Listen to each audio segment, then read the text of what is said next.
టాలీవుడ్ లో icon star గా చెప్తున్నటువంటి అల్లు అర్జున్ బెయిల్ రద్దయ్యే ప్రమాదం ఉంది. వాస్తవానికి ఆయనకు బెయిల్ ఇచ్చినటువంటి తీరు మీదే చాలా రకాల అభ్యంతరాలు ఉన్నాయి. కింద కోర్టు ఆయనకి రిమాండ్ విధిస్తూ ఆర్డర్ ఇచ్చిన తర్వాత కొద్దిసేపట్లోనే మళ్ళీ కొన్ని నిమిషాల వ్యవధిలోనే తెలంగాణ హైకోర్టు ఆయనకి బెయిల్ మంజూరు చేసింది. వాస్తవానికి తెలంగాణ హైకోర్టులో ఆయనది బెయిల్ పిటిషన్ కాదు, ఆయన కేసు కొట్టేయాలని క్వాష్ పిటిషన్ వేశారు. క్వాష్ పిటిషన్ మీద చర్చ సాగుతుండగా క్వాష్ పిటిషన్ కొట్టేసే అవకాశం లేకపోవడంతో దాన్ని బెయిల్ పిటిషన్గా పరిగణలో తీసుకుని అప్పటికప్పటికి హుటాహుటిన అల్లు అర్జున్ని విడుదల చేయాలంటూ తెలంగాణ హైకోర్టు బెయిల్ మంజూరు చేసింది. అయితే ఈ బెయిల్ విషయంలో సుప్రీంకోర్టుకి వెళ్ళాలి అని హైదరాబాద్ పోలీసులు ఆలోచిస్తున్నట్టుగా ఈరోజు ఆంధ్రప్రభ పత్రికలో వచ్చినటువంటి కథనం. బన్నీ బెయిల్ రద్దుకు సుప్రీంకోర్టుకి వెళ్ళాలి అని తెలంగాణ పోలీసులు ఆలోచిస్తున్నట్టుగా కనిపిస్తుంది. వాస్తవానికి నిజంగానే సుప్రీంకోర్టుకి మాత్రం వెళితే బెయిల్ రద్దు అయ్యే ప్రమాదం అయితే స్పష్టంగా కనిపిస్తుంది. బెయిల్ ఇచ్చినటువంటి తీరు మీద అనేక సందేహాలు ఉన్నటువంటి తరుణంలో బన్నీ బెయిల్ మరోసారి రద్దు అయితే ఆయన ఇంకోసారి చెంచల్గూడ జైల్లో అడుగు పెట్టాల్సినటువంటి ప్రమాదం ఉంటుంది. పుష్ప 2 రిలీజ్ సందర్భంగా సంధ్యా థియేటర్ జరిగినటువంటి ఘటనలో అల్లు అర్జున్ని దోషిగా పేర్కొంటూ A11గా పేర్కొంటూ హైదరాబాద్ పోలీసులు అరెస్ట్ చేశారు. ఆయనకి నాంపల్లి కోర్టు రిమాండ్ విధించింది. రిమాండ్కి వెళ్ళినటువంటి కొద్దిసేపటికే తెలంగాణ హైకోర్టు బెయిల్ ఇచ్చింది.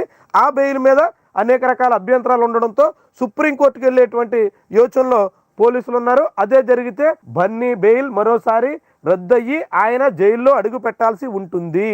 మరొక వైపు సంధ్యా థియేటర్ ఉన్నటువంటి లైసెన్స్ కూడా రద్దు చేసేందుకు తగ్గట్టుగా పోలీసులు షోకాజ్ నోటీసులు ఇచ్చారు. సంధ్యా థియేటర్ 70mm సంబంధించినటువంటి లైసెన్సు దాదాపు రద్దు చేసేటువంటి ప్రమాదం కూడా ఉంది. ఎందుకంటే సంధ్యా థియేటర్ దగ్గరికి సెలబ్రిటీలు వస్తారు, సినిమా చూస్తారు, మాకు పర్మిషన్ ఇవ్వండి అంటూ ఆ థియేటరు డిసెంబర్ 2వ తారీఖున అనుమతి కోరింది. అనుమతి కోరుతూ తెలంగాణ పోలీసు హైదరాబాద్ చిక్కడపల్లి పోలీసులకు ఒక లేఖ పంపించింది. అయితే అది సాధ్యం కాదు, మీరెవరు అలాంటి ప్రయత్నం చేయకండి, సెలబ్రిటీలు రావడానికి అనుమతి లేదు అంటూ మళ్ళీ పోలీసులు సంజయ్ థియేటర్ యాజమాన్యానికి రిప్లై ఇచ్చారు. ఇచ్చినప్పటికి కూడా సంజయ్ థియేటర్ యాజమాన్యం అల్లు అర్జున్, రష్మిక ఇలాంటి చాలామంది సెలబ్రిటీలు అందరూ అక్కడ ప్రివ్యూ షో చూడడానికి, ప్రీమియర్ షో చూడడానికి తీసుకొచ్చారు. ప్రీమియర్ షో చూశారు. ఆ సందర్భంగానే తొక్కిసలాట జరిగింది. తొక్కిసలాటలో ఇప్పటికే రేవతి అనే మహిళ మృతి చెందింది. ఆమె తనయుడు తేజ్ ఇప్పటికీ అపస్మారకమైనటువంటి స్థితిలో వెంటిలేటర్ మీద ఆసుపత్రిలో గడుపుతున్నాడు.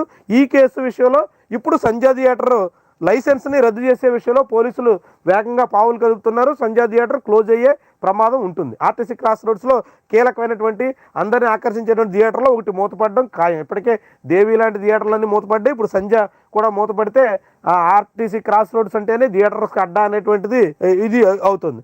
అలాంటి సమయంలో ఇప్పుడు బన్నీ బెయిల్ రద్దు కూడా సుప్రీంకోర్టుకి వెళ్తే బన్నీ కూడా ప్రమాదం పొంచి ఉంది. మరి నిజంగా వెళ్తారా, వెళ్ళరా, వెళితే ఎలాంటి పరిస్థితులు ఉత్పన్నం అవుతాయి, ఇవన్నీ చూడాల్సి ఉంది.